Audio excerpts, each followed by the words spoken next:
हरियाणा के भिवानी जिले में मनीषा की मौत के मामले में अब गैंगस्टर की भी एंट्री हो गई है। गैंगस्टर सुनील सरदानिया और दीपक नादल ने सोशल मीडिया पर एक पोस्ट डाली है। उन्होंने आरोपियों की जानकारी देने वालों को 51 लाख रुपए का इनाम देने की घोषणा की है। लॉरेंस गैंग ने भी इस मामले में इंसाफ दिलाने की धमकी दी है। उनका कहना है कि अगर पुलिस और सरकार ने इंसाफ नहीं किया तो वो करेंगे 51 लाख रुपए का इनाम।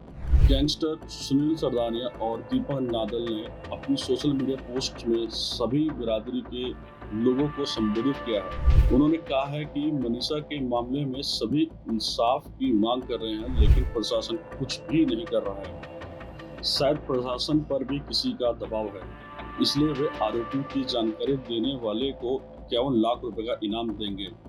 उन्होंने यह भी कहा कि जानकारी देने वाले की पहचान गुप्त रखी जाएगी। गैंगस्टर ने क्या कहा? गैंगस्टर ने अपनी पोस्ट में लिखा, राम राम सभी 36 बिरादरी को। जो ये मनीषा बहन वाला केस हुआ है, इसमें हमने देखा कि सभी बिरादरी साथ में न्याय की मांग कर रही है, लेकिन प्रशासन कुछ नहीं कर पा रहा या फिर किसी के दबाव में नहीं कर रहा।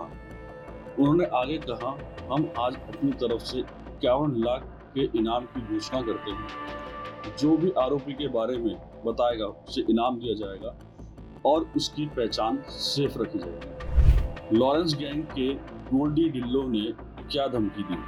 इससे पहले लॉरेंस गैंग के गोल्डी ढिल्लो ने भी सोशल मीडिया पर धमकी दी थी। उन्होंने कहा था कि पुलिस और सरकार मनीषा को इंसाफ दे, नहीं तो वो इंसाफ दिलाएंगे। हालांकि नव भारत टाइम्स ने इन दोनों पोस्टर की पुष्टि नहीं की है। शिक्षिका मनीषा हत्याकांड की जांच सीबीआई को सौंपी। भिवानी जिले में 13 अगस्त को खेत में मृत पाई गई 19 साल की शिक्षिका मनीषा के मामले में हरियाणा सरकार ने सीबीआई को जांच सौंप दी है। बीते गुरुवार को हरियाणा के पुलिस महानिदेशक डीजीपी शत्रुजीत कपूर ने बताया था कि सीबीआई जल्द ही इस मामले की जांच शुरू करेगी। हत्याकांड के तकरीबन 8 दिन बाद मनीषा का गुरुवार को उसके गांव में अंतिम संस्कार कर दिया गया था। मनीषा का 3 बार हुआ था पोस्टमार्टम।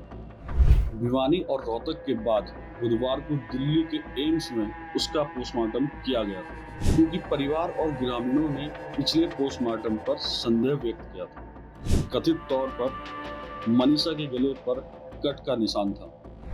दिल्ली एम्स में पोस्टमार्टम के बाद मनीषा का शव उसके गांव पहुंचा, जहां भारी पुलिस बल की तैनाती के बीच अंतिम संस्कार किया गया था। डीजीपी शत्रुजीत कपूर ने प्रेस कॉन्फ्रेंस में कहा था, अभी ये मुझे लगता है कि ये सारी डिटेल्स इसको हम सीबीआई के ऊपर छोड़ दें तो बेहतर रहेगा। जहाँ तक कन्वेंशनली इस केस का मैं नहीं बात करूँगा, लेकिन हाँ ये माना जाता है कि अगर स्ट्रगल के साइन नहीं है तो वो खुद कंजम्पशन की तरफ इशारा करती है।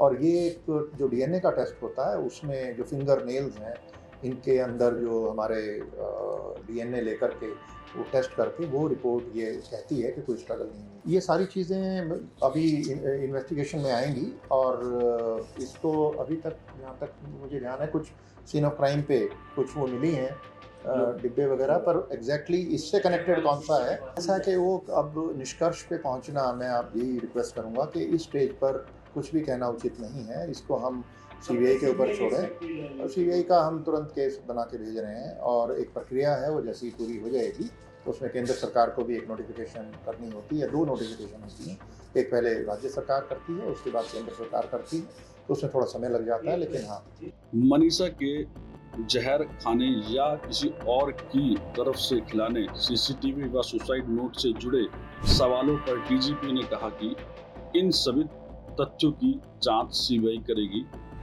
इसमें अब कोई खुलासा पुलिस नहीं कर सकती है।